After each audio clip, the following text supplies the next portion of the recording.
할렐루야. 서로 샬롬 인사 나누시기 바랍니다. 샬롬. 샬롬.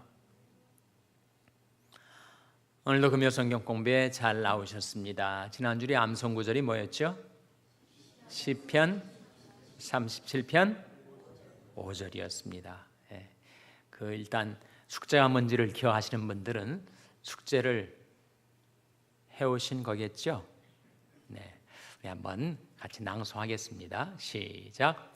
시편 37편 5절 말씀. 너희 길을 여호와께 맡기라.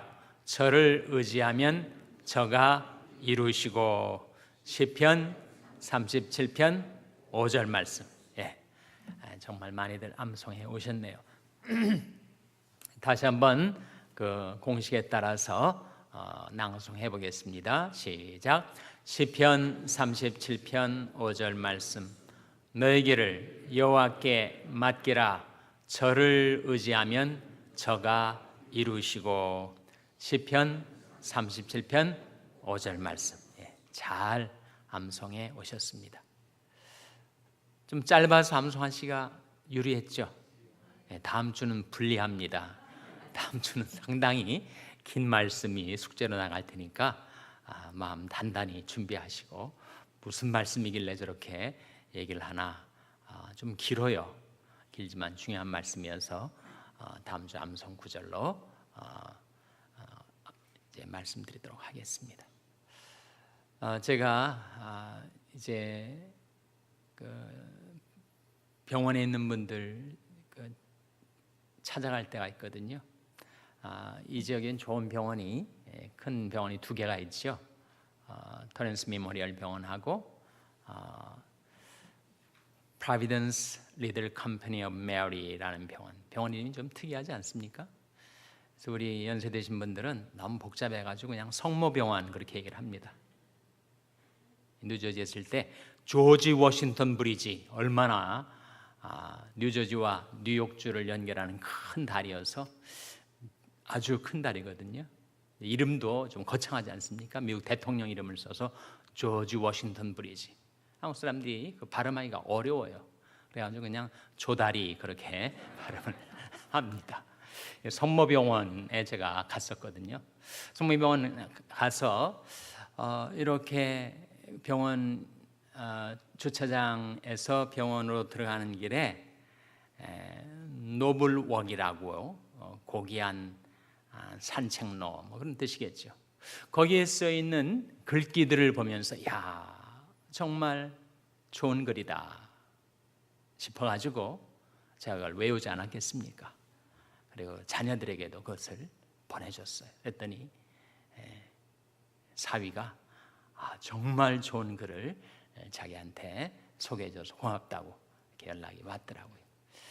여러분도 누구나 성모병원에 가시면 그 길바닥에 기록되어 있는 그 좋은 글귀를 보시게 될 테지만 제가 미리 한번 소개를 해드리겠습니다.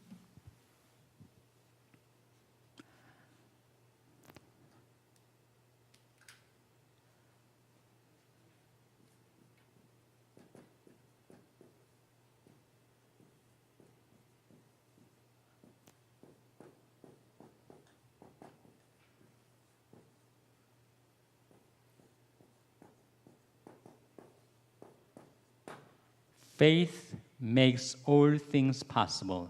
믿음은 모든 것을 가능케 한다.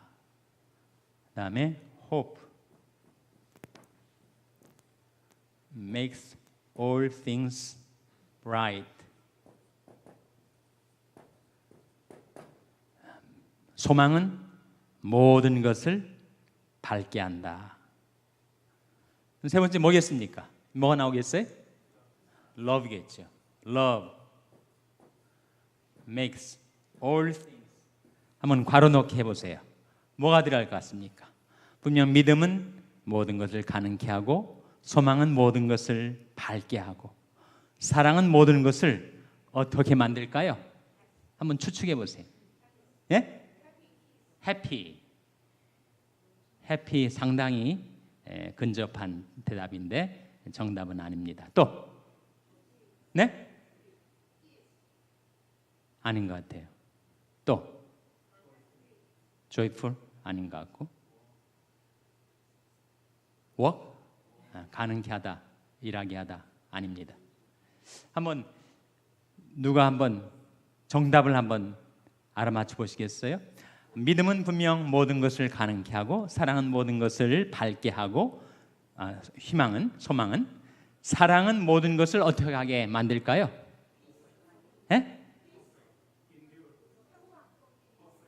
여러 대답이 나오는데 제가 기다리는 대답은 정답은 나오지 않았습니다. 특이하게도 이렇게 나오더라고요. Love makes all things easy. 이렇게 나와요. easy. 사랑은 모든 것을 쉽게 만든다. 맞는 말 같지 않아요? 사랑하면 일이 쉬워지죠. 힘든 일도 사랑하면 쉬워집니다.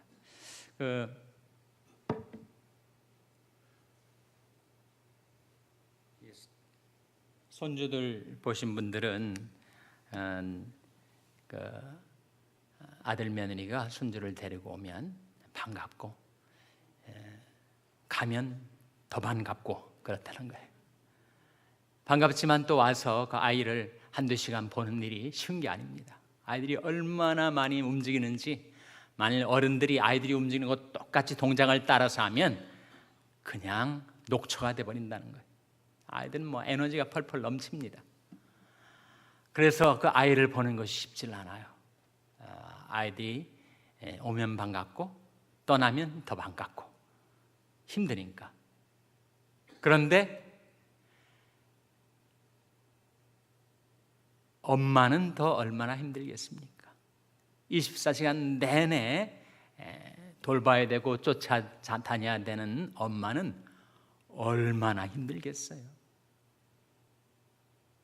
근데 전혀 힘든 걸로 생각하지 않고 그렇게 즐겁게 아이들을 돌보죠. 기릅니다. 무엇이 그것을 가능케 한다고요? 사랑은 모든 것을 쉽게 만든다. easy하게 만듭니다. 사랑하면 쉬워지는 거지.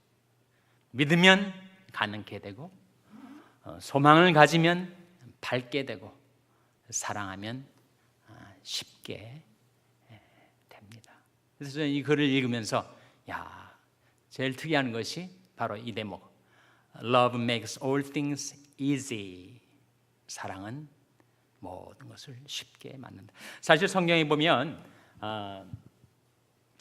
믿음, 소망, 사랑 이 세 가지는 항상 있을 것인데 하는 대목이 나오는데 거기에 믿음, 소망, 사랑이 항상 있다 하는 것이 성경 어디에 나오죠? 근데 성경에 고린도전서 13장 사랑장에 나오지 않습니까? 그런데 사랑장에 뿐만 아니라 성경의 어느 한 구절에 믿음, 소망, 사랑이 다 들어있는 특이한 구절이 있어요. 한번 찾아보시겠어요? 데살로니가전서 1장 3절에 믿음, 소망, 사랑이 함께 나와 있습니다.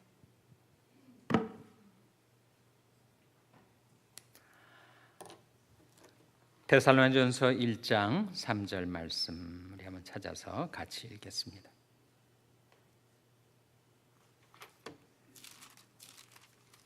데살로니가전서 1장 3절 찾으셨습니까? 신약성경 328페이지 데살로니가전서 1장 3절입니다. 찾으셨으면 한번 같이 읽겠습니다. 시작. 너의 믿음의 역사와 사랑의 수고와 우리 주 예수 그리스도에 대한 소망의 인내를 우리 하나님 아버지 앞에서 쉬지 않고 기억함이니. 이 말씀 속에 이 한 구절 속에 믿음도 나오고 사랑도 나오고 소망도 나오죠. 근데 믿음이 있으면 무엇이 가능케 된다고요? 역사가 이루어진다. 믿음이 있으면 역사가 이루어진다. 믿질 못하면 아무런 일도 이루어지지 않습니다. 그 다음에 사랑의 무엇이라고 나옵니까? 사랑의 수고가 있죠. 그러니까 엄마가 자기 아이들을 사랑하기 때문에 그 수고로 여기질 않아요. 정말 다른 사람이 옆에서 보면 야, 어떻게 저렇게 할 수 있나, 너무 힘들 텐데. 아이들이 정말 디맨딩하지 않습니까?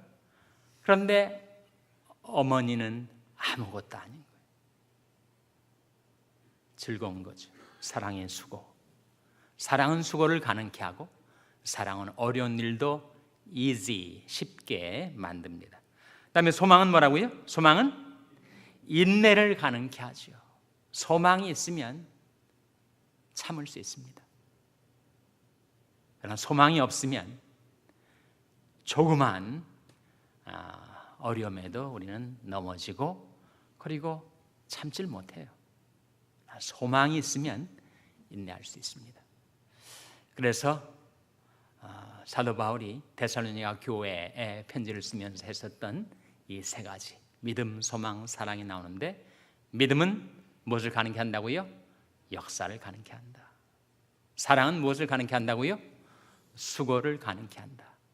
소망은 뭘 가능케 한다고요? 인내를 가능케 한다. 그래서 제가 성모병원 가다가 발견한 글귀에서 야, 정말 맞구나. 내가 믿음을 가지면 불가능해 보였던 일도 가능케 되고, 내가 소망을 잃지 않으면 아무리 암담한 현실 속에서도 갑자기 밝아지고, 그리고 내가 사랑이 있으면 어려운 일도 쉽게 해낼 수 있는 것이구나 하는 것을 깨닫게 되었습니다. 아주 좋은 글귀죠? 하나만 더 소개를 해드리면, 거기 한 가지가 더 나와요.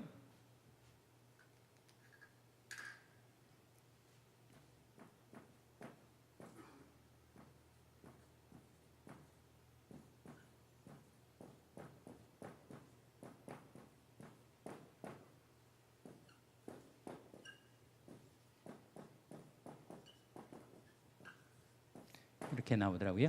Endurance attaineth to all things. 아마 킹제임스 버전 같은 고대 영어 표현인데, Endurance attaineth to all things. 인내는 모든 것에 도달하게 해준다. 인내가 있으면 모든 것을 성취할 수 있다, 그런 말이죠. 사람들이 꾸준하지 않아서 인내하면서 한 길에 정진하지 않아서 그들이 이룰 수 있는 많은 것들을 이루지 못하고 중도에 낙오하게 되는데, 인내가 있으면 인내는 모든 것에 이르게 된다, 그런 말이 나옵니다. 좋은 말이죠. 우리가 참지 못하고 견디지 못해서 정말 약속을 받지 못하는 경우, 성경에도 그런 말씀이 있지 않습니까? 너에게 인내가 필요함은 너희가 하나님의 뜻을 행한 후에 약속을 받기 위함이라. 괜찮은 말이죠. 하나만 더 소개해 드릴까요? 그냥 지나갈까요? 하나만 더 소개해 드릴게요. 이것도 성모병원의 산책로에서 발견한 글입니다.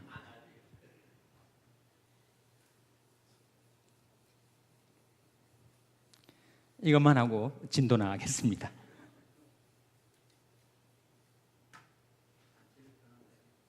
단체로?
What lies behind us and what lies before us are tiny matters compared to what lies within us.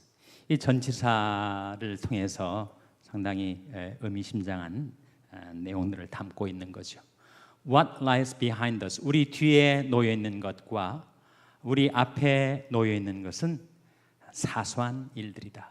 무엇에 비하면 우리 안에 놓여 있는 것에 비하면 그것은 사소한 일이다. What lies behind us가 의미하는 것은 우리 뒤에 놓여 있는 것, 우리 과거에 과거에 우리가 이룬 것 좀 있지 않겠습니까? 그리고 또 우리 앞에 놓여 있는 것, 우리 미래에 뭔가 또 우리가 이룰 수 있는 것이 있을 수 있겠죠. 그러나 사실 그것은 tiny matters, 사소한 일들이다. 무엇에 비하면 what lies within us, 우리 안에 놓여 있는 것에 비하면 그건 아무것도 아니다. 우리 안에 놓여 있는 게 뭐죠? 우리가 이 보배를 질그릇에 가졌으니, 우리 안에는 주님이 계시죠. 우리 안에는 말씀이 있습니다. 우리 안에는 영생이 있어요. 이런 것에 비하면 사실 인생에서 우리가 지금까지 살아오면서 겪었던 과거 일들, 또 무엇일지는 모르지만 우리 장래에 놓여 있는 일들, 이런 것들은 사실 우리 안에 있는 것에 비하면 사실 아무것도 아니지. 그래서 우리 안에 있는 것이, 우리에게 이미 주어진 것이 얼마나 귀중한가. 우리가 질그릇과 같이 연약한 인생이지만 우리가 보배를 우리 안에 두셨으니, 주님이 우리 안에 계시고, 그리고 주님과 함께 이미 우리에게 주신 많은 은혜와 축복들, 말씀, 은사, 영생, 이런 것이 우리 안에 놓여 있는 거 아니에요? 그런 것에 비하면 사실 인생에서 우리가 겪는 크고 작은 일들, 또 뭔가 우리가 나름대로 성취했다고 자부하는 것들, 그건 사실 아무것도 아니다. 주님에 비하면 아무것도 아니죠. 꽤 좋은 글이죠. 예. 문장 어렵습니까? 다 이해들 하시죠? 제가 영문을 가끔 쓸 때 여러분 좀 잘 너그럽게 봐주시기 바랍니다. 왜 자꾸 한국말 안 하고 영어로 하는가? 제가 영어로 봤기 때문에 옮기는 거예요. 성모병원에서, 산책로에서. 다음번에 혹시 성모병원, 트랜스 불바드에 있는 성모병원에 가시면 정말 그런 글이 있나 한번 확인해 보시기 바랍니다. 오늘은 진도 나가겠는데요. 오늘은 15과입니다. 벌써 우리가 15과에 들어가고 있습니다. 사도행전 7장 37절에서 53절. 우리 본문을 한번 같이 읽겠습니다. 사도행전 7장 37절에서 53절.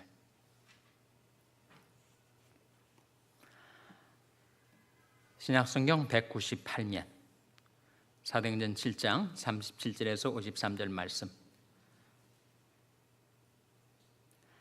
교독하시겠습니다. 이스라엘 자손을 대하여 하나님이 너희 형제 가운데서 나와 같은 선자를 세우리라 하던 자가 곧 이 모세라.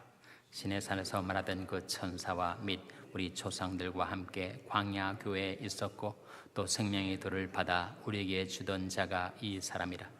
우리 조상들이 모세에게 복종치 아니하고자 하여 거절하며 그 마음이 도리어 애굽으로 향하여 아론더러 이르되 우리를 인도할 신들을 우리를 위하여 만들라.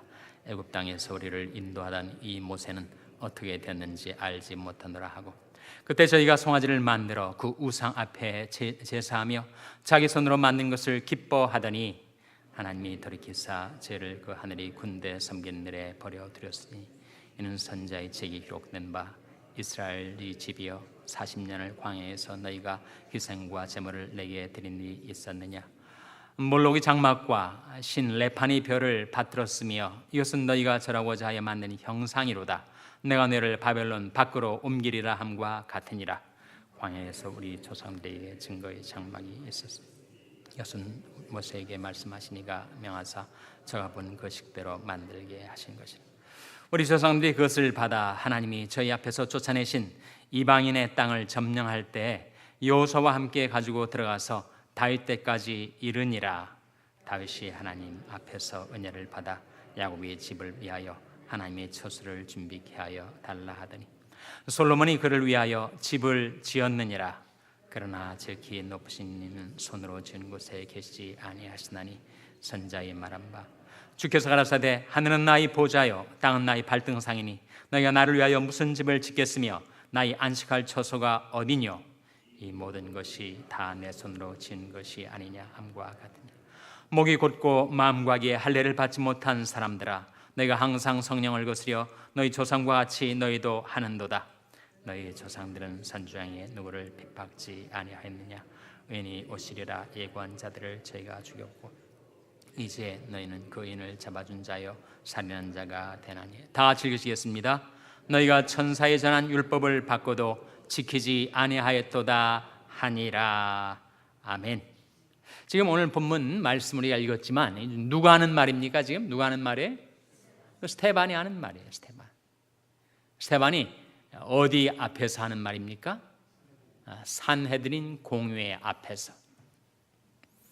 산헤드린 공회 공의원들이 모여서 스데반을 비난하고 공격하고 정죄하려고 하고 있을 때 지금 스데반이 그들이 비난과 공격에 대해서 지금 답변을 하고 있는 거죠. 근데 문제가 뭐예요? 이슈가 뭐예요? 논점이 뭡니까? 논점이 뭐예요? 논점은 바로 이 스데반이라는 자가 우리가 가장 귀중히 여기는 두 가지를 모독했다 하는 겁니다. 자, 유대인들이 가장 중요히 여기는 두 가지, 무엇과 무엇입니까? 성전과 율법입니다. 자, 사도행전 7장 시작되기 전에 6장에 보시면 6장 13절에 나오죠. 13절. 사도행전 6장 13절을 보세요. 지금 산헤드린 공회 의원들이 스데반을 지금 앞세워 놓고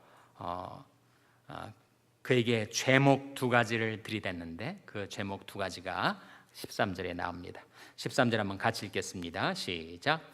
거짓 증인들을 세우니 가로되 이 사람이 이 거룩한 곳과 율법을 거스려 말하기를 마지 아니하는도다. 거짓 증인들을 세워서 스데반을 비난하고 송사할 때 두 가지 죄목이 있었습니다. 뭡니까? 하나는 이 거룩한 곳과 그리고 율법을 거스려 말하였다. 거룩한 것은 성전을 가리키고 율법, 그러니까 성전과 율법. 그러니까 유대인들이 자기의 종교 생활에 금과 옥조처럼 여기는 가장 중요한 두 성전과 율법을 스데반이 거스렸다, 모독했다. 그러니 그 자를 우리가 살려둘 수가 없다 라고 하는 그 공격, 그 정죄에 대해서 지금 스데반이 이스라엘의 전 역사를 회고하면서 답변을 하고 있는 거예요. 그래서 우리가 방금 읽었지만 그 내용을 다 찾아 굽고 한 절 한 절 다 읽어보지는 않겠고요. 지금 스데반이 자기 변명 가운데 자기에게 다가온 두 공격에 대해서 뭐라고 답변하는지 그 초점, 그 포인트만을 우리가 보도록 하겠습니다. 첫째로 율법을 거스렸다, 율법을 모독했다라고 하는 유대 종교 지도자의 비난에 대해서 지금 스데반은 뭐라고 답변하는 거예요? 율법은 내가 범한 것이 아니고 당신들이 범한 겁니다. 당신들이, 조상들이 바로 하나님이 주신 생명의 도를 위배하고 불순종한 것입니다. 그것이 스데반의 답변입니다. 7절에 보시면 이스라엘 자손을 대하여 하나님이 너희 형제 가운데서 나와 같은 선자를 세우리라 하던 자 곧 이 모세라. 38절 말씀 같이 읽겠습니다. 시작. 신의 산에서 말하던 그 천사와 및 우리 조상들과 함께 광야 교회에 있었고 또 생명의 돌을 받아 우리에게 주던 자가 이 사람이라. 여기에서 스데반은 광야 교회를 언급하고 있습니다. 광야 교회.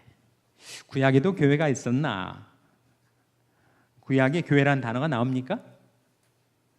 구약에 교회라는 단어가 한 번도 나오질 않아요. 교회라는 말은 신약에만 나오죠.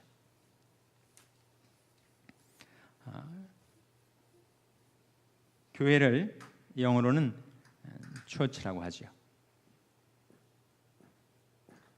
그리고 신약 성경이 기록된 헬라어로는 에클레시아라고 합니다. 이 church란 말은 키르케라고 해서 큐리어스라는 주라는 헬라어에서 사실 연원된 것인데 주의 것 그런 뜻을 지니고 있습니다. 주의 것. 교회라는 말이 어원적으로 에클레시아는 뭔가? 에클레시아는 이 엑스를 말합니다. 뭐뭐로부터 from이 뜻이죠. 그리고 클레시아는 cold라는 뜻을 지니고 있습니다. 불리워진 자. 그래서 그 뭔가로부터 불리워진 자들, 불림을 받은 자들, 무엇으로부터일까요? 무엇으로부터? 세상으로부터. 세상으로부터 불리워냄을 받은 자들. 그러니까 이 에클레시아란 말은 세상에서부터 불림을 받아서 새로운 하나님의 백성들이 된 자들. 그러니까 교회는 사람입니다. 교회는 건물이 아니고 교회당하고 교회는 다르죠. 교회당은 물론 건물이고 교회는 사람이에요. 고린도전서 1장 3절에 보시면 고린도에 있는 하나님의 교회 곧 각처에서 성도라 부르심을 입은 자들, 우리 주 예수 그리스도의 이름을 부르는 자들. 그러니까 교회는 성경적인 교회의 정의는 바로 예수 그리스도의 이름을 불러서 세상으로부터 하나님 앞으로 돌아온 자들, 그리스도의 십자가의 공로로 구속받은 백성들. 그러니까 교회란 말은 바로 하나님의 새로운 백성들을 가리켜요. 그렇기 때문에 지금 구약에 한 번도 교회란 말이 나오지 않았지만 지금 광야교회라고 할 때 그 의미는 출애굽 이후에 40년간 광야 생활을 하던 구약 백성들, 하나님의 백성들을 가리켜요. 그러니까 광야에서 40년 동안 모세와 함께 신의 광야를 방황했던 그 이스라엘 백성들이 무리가 바로 광야 교회다. 광야에서 살아갔던 하나님의 백성들을 가리킨다. 교회라는 의미에 대해서 다시 한번 여러분이 아시겠지만 다시 한번 확인을 해드립니다.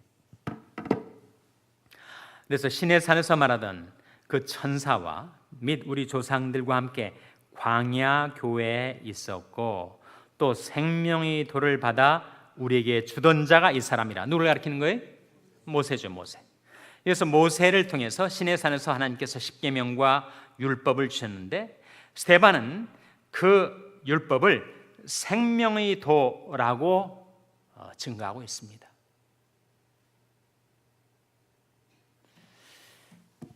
구약과 신약의 관계, 율법과 은혜와의 관계, 이것은 굉장히 중요한 주제입니다. 그래서 우리가 성경을 피상적으로 보면 이 양자의 관계를 오해하기가 쉬워요. Old Testament, New Testament, 구약과 신약, 율법과 은혜. 책 제목 가운데 율법이냐 은혜냐 뭐 그런 책이 있어요. 그러니까 이도 오화로 지금 보는 거죠. 율법과 은혜를 양자택일의 관계로 보는 거죠. 율법이냐 은혜냐. 그래서 신약의 은혜가 우리의 그리스도를 통해서 왔기 때문에 이제 율법은 다 폐하해진 것이고 무용지물이다. 그것을 신약적인 바른 견해로 이해하는 사람들이 있습니다. 대표적으로 구원파가 그랬어요. 구원파는 지금은 이제 오대양 세월호 사건 유병헌 씨 일가의 몰락으로 이제는 거의 자취를 감췄지만 구원파에서는 은혜만을 강조한 가운데 율법을 완전히 무용지물로 또 한 걸음 더 나가서 백해무익한 것으로 오히려 해로운 것으로까지 여겼어요.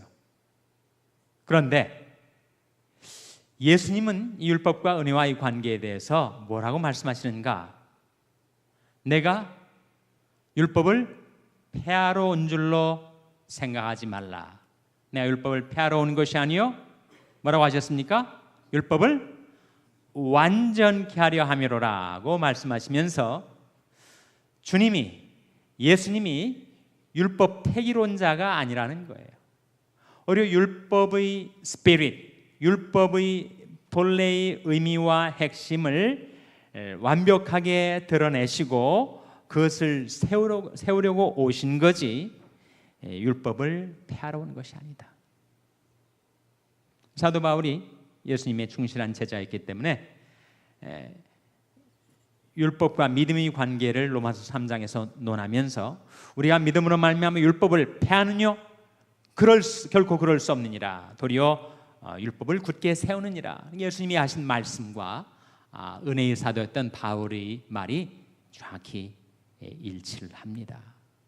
그래서 율법과 은혜는 이도 오어의 양자택일의 문제가 아니라 율법의 정신, 율법에 흐르는 그 생명이 도는 우리를 구원하는 은혜와 직결이 돼 있는 거죠. 그래서 스데반이 지금 유대인들이 지금 스데반을 비방하면서 예수를 따르는 예수의 제자들은 율법 폐기론자래. 율법은 전혀 못 쓸 것이고 율법은 없어져야 할 것이라고 가르친다는 비방에 대해서 스데반은 율법은 생명의 도다. 여러분 가운데 히브리서를 읽으면서 히브리서는 율법이 폐하진 것처럼 그렇게 기록되어 있지 않습니까? 율법의 레터, 의문은 지나가는 거죠. 그러나 율법 속에 담겨있는 그 의문, 레터 속에 담겨있는 스피릿, 그것은 바로 생명의 도라고 스데반이 지금 증거를 하고 있는 겁니다. 시편 111편 8절 9절 한번 보시기 바랍니다. 시편 111편 8절 9절.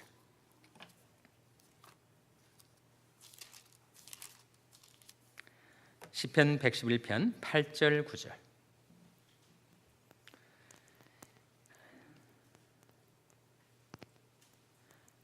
구약성경 886면 시편 111편 7절 8절 보겠습니다. 7절 8절. 시편 111편 7절 8절 말씀 같이 읽겠습니다. 시작. 그 손의 행사는 진실과 공이며 그 법도는 다 확실하니 영원무궁히 정하신 바요 진실과 정의로 행하신 바로다. 그 법도 율법을 가리키죠. 그것은 다 확실한 것이다. 그리고 영원무궁히 정하신 바요 진실과 정의로 행하신 바로다. 율법의 스피릿, 율법의 요체, 그거는 영원무궁히 정하신 거죠. 그 율법은 폐기되지 않습니다.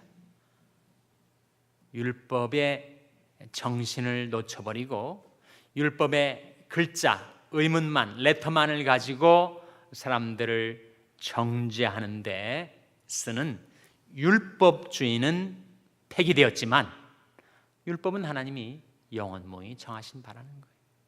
그것이 구약과 신약의 관계 속에서 율법이냐 은혜냐 이 문제에 대한 균형 잡힌 대답은 율법이냐 은혜냐가 아니라 율법과 은혜가 그 스피릿에 있어서는 하나다. 그것은 살리는 것이다. 생명을 주는 것이다 하는 거죠. 그래서 지금 유대인들의 스데반에 대한 공격, 가장 첫 번째 공격이 뭐냐 하면 이 율법을 거스리고 율법을 모독하는 자라는 것에 대한 스데반의 답변은 그렇지 않다. 율법은 하나님이 주신 것이고 그것은 생명의 도인데 내가 어찌 율법을 모독하겠는가. 내가 율법을 거스린 것이 아니라 당신들과 당신들의 조상들이 율법을 끊임없이 거스려 온 것이 아닌가. 이스라엘 역사를 통해서 그것을 보여주고 있습니다. 41절에 보시면 그때 저희가 송아지를 만들어 그 우상 앞에 제사하며 자기 손으로 만든 것을 기뻐하더니, 율법 십계명의 제일 첫 번째 너는 내 앞에 다른 신을 두지 말라라고 하는 그 계명과 율법을 이스라엘 조상들이 정면으로 위배하지 않았던가. 송아지를 만들어 우상 숭배를 했던 것이 누구였던가, 그것을 상기시켜 주고 있는 것입니다. 42절에 하나님이 돌이켜서 저희를 그 하늘의 군대 섬기는 일에 버리되, 하늘의 군대 섬긴다는 게 무슨 말이에요? 이스라엘 백성들이 하나님을 섬기던 신앙에서 이탈하자 1월 성신을 섬겼습니다. 태양신을 숭배하고 달과 별들을 숭배하고 하늘의 군대 섬기는 일에 버려두셨으니 이는 선지자의 책에 기록된 바 이스라엘 집이여 40년을 광야에서 너희가 희생과 제물을 내게 드린 일이 있었느냐. 몰록의 장막과 신 레판의 별을 받들었으며, 이 몰록이 나오고 레판이 나오는데, 몰록은 구약 성경에 나온 암몬 족속의 신이에요. 암몬 족속, 암몬, 모압 있지 않습니까? 그 중에서 암몬 자손이 섬겼던 신이 바로 몰록이라고도 하고 몰렉이라고도 하고 밀콤이라고도 합니다. 밀콤이라고도 하고 콤이라고도 하고, 다 원래 이 뜻은 킹이라는 뜻이에요. 왕이라는 뜻이에요.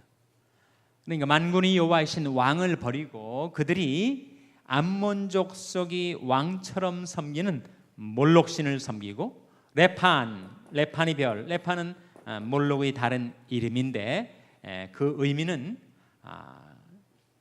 위대하다, 그런 뜻을 지니고 있습니다. 그러니까 이 이방신들을 섬기는데 이 몰록신, 이 몰렉이라고 하는 이 몰록신의 제사 방식 중에 하나가 소위 말하는 인신제사입니다. 인신제사가 뭐예요? 사람의 몸을 제물로 바쳐요. 그래서 이스라엘 민족이 우상 숭배에 빠져가지고 이 몰록을 섬길 때는 그 예루살렘에 흰놈의 아들 골짜기에 가면 막 갓난 아이들의 비명소리, 울부짖는 소리, 아비규환 같은 소리들이 많이 들렸어요. 이 몰록신에다가 자기가 낳은 어린 생명을 제물로 바치는 거예요. 불에 태워서 제물로 드리는 거예요. 아무것도 모르는 그 어린 아이들이 불에 타서 제사로 바쳐지면서 울부짖는 소리. 그래서 그 흰놈의 아들 골짜기가 살육의 골짜기가 되고 말았습니다. 그건 무시무시한 신입니다. 그들이 하나님의 율법을 버리고 하나님을 떠나서 몰록의 장막과 신 레판의 별을 받들었으며, 율법을 정면으로 위배한 자가 당신들이 아니었더냐.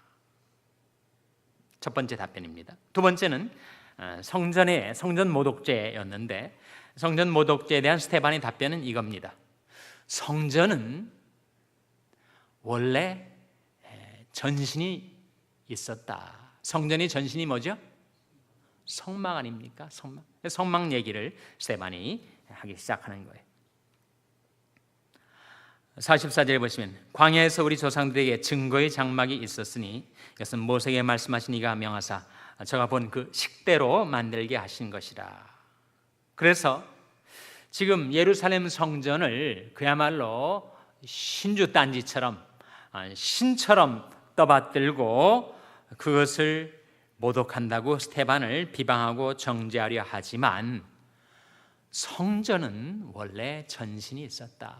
성막이었는데 성막이 처음에는 실로에 있다가 다윗 시대 때 예루살렘으로 옮겨오고 다윗의 아들 솔로몬 때 그 성막을 성전으로 지어서 소위 말하는 제1차 성전 솔로몬 성전이 건축되죠. 근데 스데반의 답변은 뭐냐 하면 그러나 생각해 보시오. 내가 당신들처럼 눈에 보이는 건물을 신주 단지처럼 모시지 않았다고, 신처럼 떠받들지 않았다고 성전 모독죄로 나를 비방하지만 하나님이 이 성전 건물 안에 갇혀 계신다고 생각합니까? 그러면서 이사야 말씀을 인용을 합니다. 48절 말씀, 48절 49절 같이 읽겠습니다. 48절 49절 말씀 시작. 그러나 지극히 높으신 이는 손으로 지은 곳에 계시지 아니하시나니 선자의 말한 바 주께서 가라사대 하늘은 나의 보좌요 땅은 나의 발등상이니 너희가 나를 위하여 무슨 집을 지겠으며 나의 안식할 처소가 어디뇨? 무엇이 하나님의 보좌라고요? 하늘이. 무엇이 하나님의 발등상이라고요? 땅이. 우리가 두 발을 딛고 서 있는 이 땅이 있잖아요. 그리고 우리가 올려다보는 푸른 하늘이 있지 않습니까? 그 광대한 창공 푸른 하늘이 하나님이 앉아 계시는 보좌라는 거예요. 근데 하나님이 워낙 무한광대하시다 보니까 하나님이 그 하늘에 앉으시면 하나님이 발이 쭉 내려와서 이 땅이 발등상이 된다. 그 무한광대하신 하나님을 예루살렘 성전이 제 아무리 크다 하기로서니 어떻게 하나님을 그 성전 안에 컨테인 다 집어넣을 수가 있는가?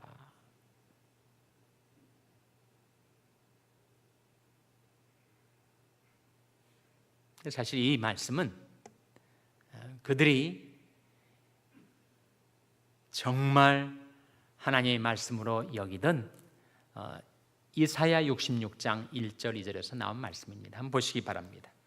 유대인들이 이 말씀을 잊어버리고 금은 보석으로 치장한 예루살렘 성전만을 최고의 보물로 여겼지만 인간이 손으로 지은 이 지상의 성전이 하나님을 어찌다 모실 수가 있겠는가? 자, 이사야 66장 1절 2절 한번 보시기 바랍니다.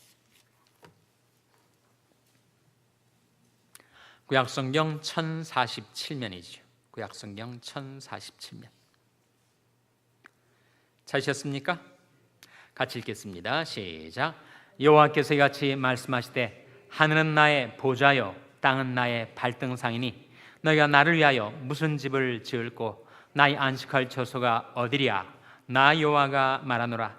나의 손이 이 모든 것을 지어서 다 이루었느니라. 물은 마음이 가난하고 심령에 동해하며 나의 말을 인하여 떠는 자 그 사람은 내가 권고하려니와. 이 말씀 속에 하나님은 아무리 크게 그리고 아무리 금은 보석으로 단장한 예루살렘 성전 안에 하나님을 가둬둘 수가 없고 그 안에 하나님을 컨테인 감금해 둘 수가 없고 하나님은 하늘을 보좌로 땅을 발등상으로 삼으시는 무한광대하신 하나님이시다. 지존무상하신 하나님이시다. 근데 그 하나님이 계시는 곳이 두 곳이 있다는 거예요.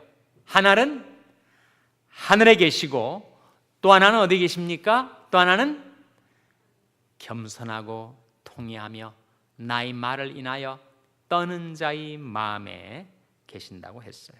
2절에 보시면 무릇 마음이 가난하고 심령에 통해하며 나의 말을 인하여 떠는 자 그 사람은 내가 권고하려니와. 권고는 뭐죠? 돌아보신다. 하나님은 하늘에 계시고 그리고 하나님을 경외하는 사람들의 겸허한 마음 속에 계십니다. 이 진리가 한 구절 속에 요약이 된 구절이 있는데 그것이 여러분의 다음 주 숙제 암송 구절입니다. 이사야 57장 15절 한번 보시기 바랍니다. 이사야 57장 15절. 구약성경 1038면 이사야 57장 15절. 찾으셨어요? 같이 읽겠습니다. 시작.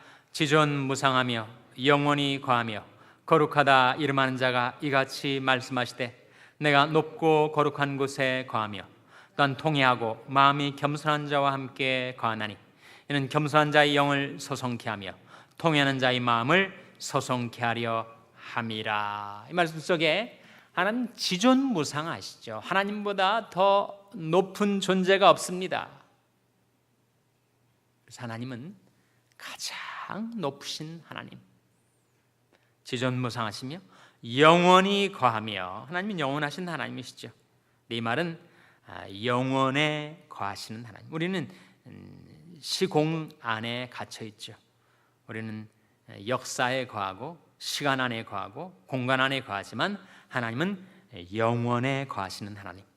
그리고 하나님은 거룩하다 이름하시는 하나님. 하나님에 대한 세 가지 묘사. 첫째로 지존무상하신 하나님, 둘째로 영원에 거하시는 하나님, 셋째로 거룩하다 이름하시는 하나님. 그 하나님이 말씀하시기를 나는 이 두 곳에 거한다. 두 곳에. 첫째는 뭡니까? 내가 높고 거룩한 곳에 거하며, 둘째 무엇입니까? 또한 통회하고 마음이 겸손한 자와 함께 거한다. 정말 세계에서 가장 큰 스타디움도 하나님을 컨테인하지 못하고 모시지 못하지만 하나님은 통회하고 마음이 겸손한 자 안에 거하신다. 만일 우리가 그렇게 통회하는 마음으로 겸손한 마음으로 하나님 말씀에 떠는 심령으로 살아가면 하나님이 우리 안에 와 계신다는 거예요. 스데반이 지금 답변을 하는 말이 예루살렘 성전을 네가 모독하다니 했을 때 성전은 하나님이 계신 곳이 성전이 아니냐. 근데 그 무한 광대하신 하나님을 모실 수 있는 것이 어찌 인간이 손으로 지은 이 건물이겠느냐. 하나님은 하늘에 계시고 하나님은 겸손한 자의 마음에 와 계신다. 그 사실을 지금 스데반이 증거하고 있습니다. 이제 마지막 부분 보도록 하겠습니다. 52절이 스데반이 지금 증거하는 메시지, 그들의 두 공격, 두 정죄에 대해서 충분히 답변을 한 다음에 이제는 셀프 디펜스가 아니라 이제는 어포메이션으로, 컨포메이션으로 스데반이 확증하고 증거하는 적극적인 증거의 내용, 그것은 바로 52절입니다. 52절 말씀 같이 읽겠습니다. 시작. 너희 조상들은 선지자의 누구를 핍박지 아니하였느냐. 의인이 오시리라 예고한 자들을 저희가 죽였고 이제 너희는 그 의인을 잡아준 자요 살인한 자가 되나니. 여기에 그 의인이 누구를 가리킬까요? 성경에서 물론 영어 성경은 그것을 번역하면서 대문자로 표시를 하지만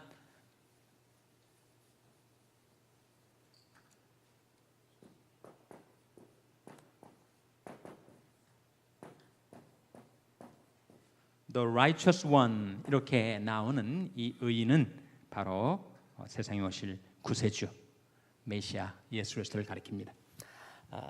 스데반한테 네가 율법을 어기고 그리고 성전을 못 오겠다고 했지만 율법도 이 의인을 증거하고 있고 성전도 이 의인의 가시적인 표상일 뿐인데, 정작 이 세상에 오신 구세주 예수 그리스도를 거부하고 배척하고 그 의인을 잡아준 자가 당신들이 아니었던가. 아주 도발적인, 그야말로 이들이 살기가 가득해서 결국은 스데반은 첫 순교자로 만들게 되었던 그들의 마음에 엄청난 프로보킹이죠. 도발적인 증거가 바로 예수 그리스도가 십자가에 못 박혀 죽으신 사건을 지금 스데반이 증거하고 있는 것입니다. 그래서 지금 처음부터 스데반에게 다가왔던 두 가지 제목, 율법과 성전의 문제에 대해서 스데반의 답변은 율법 맞다, 하나님이 주신 생명이 도다. 그런데 누가 그것을 거역하고 불순종하고 하나님의 심판을 받았는가? 그렇게 답변을 하고, 성전 문제에 관해서는 하나님이 어떻게 인간의 손으로 지은 건물 안에 갇혀 계실 수가 있겠는가? 하나님은 하늘에 계시고 하나님은 통회하고 겸손한 자의 마음에 와 계시는 하나님이시다 증거하면서, 정작 율법과 성전을 거부한 자는 당신들이고 율법의 실체, 성전의 실체인 예수 그리스도를 십자가에 못 박아 죽인 자들은 바로 당신들이 아니었더냐, 이렇게 증거하는 것으로 스데반의 증거가 끝납니다. 오늘 공과 질문에 몇 가지 질문만 우리 한번 같이 잠깐 해보겠습니다. 101페이지 2번 101페이지 2번 보시면, 이스라엘은 구약시대의 교회였다. 그들이 광야에서 40년간 유리할 때도 하나님 백성들의 공동체인 교회였다. 그래서 38절에서는 광야교회라고 부르고 있다. 모세는 광야교회의 지도자였으며 그들을 위해 하나님의 말씀을 전하는 중보자의 자리에 있었다. 이 사실에 대해서 38절은 어떻게 말씀하고 있는가? 이러한 모세를 이스라엘 백성들은 어떻게 대우했습니까? 그 모세를 그렇게 배척하고 핍박하고 그리고 거부했죠. 그래서 유대인들이 자기들에게 주어진 하나님의 백성들로서의 신분을 망각하고 오히려 모세를 배척했다는 것은 유대인들이었음을 스데반이 상기시키고 있습니다. 5번 질문에 가셔서, 스데반을 대적하는 이스라엘 사람들은 그들이 조상보다 더 큰 죄를 지은 자들이다. 그러니까 이스라엘 조상들도 죄를 지었고 율법을 거스리고 성전을 모독했으니까. 그런데 그 이스라엘 조상들보다도 지금 스데반을 현재 대적하고 있는 이스라엘 사람들이 더 큰 죄를 지은 자들이다. 왜 그렇습니까? 바로 그 의인을 잡아준 자여 살인한 자가 되었으니. 마지막 9번 질문. 스데반의 설교는 가장 중요한 대목에 이르기 전에 중단되고 말았다. 군중들이 듣다 못해 말을 막았기 때문이다. 사실 그가 생명을 걸고 전하려고 한 메시지는 백성들의 죄를 책망하고 정죄하는 것이 아니었다. 그보다 더 중요한 것이 있었다. 만일 그가 말을 계속할 수 있었다면 무엇을 수로 높여 외쳤을 것이라고 생각하는가? 바로 그 의인이, the righteous one이 바로 예수 그리스도, 세상에 오시는 하나님의 아들 구세주라는 사실을 증거했었을 것입니다. 다음 주 암송 구절은 말씀드린 바대로 이사야 57장 15절. 좀 길죠? 대로 아주 암송 구절이 깁니다. 그렇기 때문에 평상시보다 조금 더 시간을 더 투자해서 이 말씀, 아주 중요한 말씀이니까 암송을 해 오시기를 바랍니다. 자, 여기까지 질문 있으면 해주세요.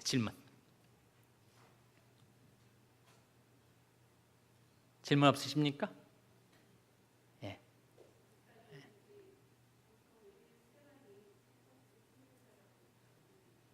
다시 한번.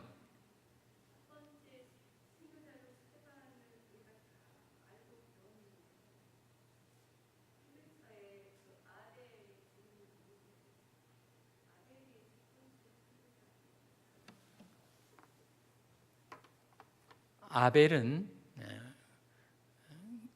카인의 동생이에요.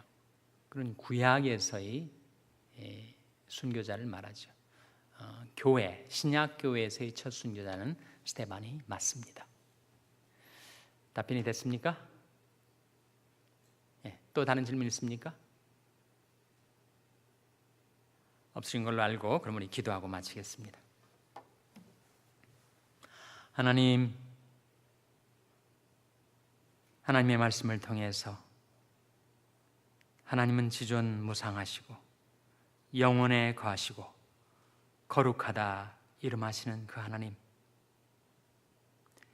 하늘에 계시고 또 겸손한 하나님의 백성들이 마음에 와 계시는 하나님, 그 하나님을 경외하고 신뢰하고 하나님의 말씀을 순종하고 그리고 늘 하나님을 모시고 살아가는 저희들 되게 하여 주시옵소서. 모든 것 감사드리며 예수님의 이름으로 기도하옵나이다. 아멘.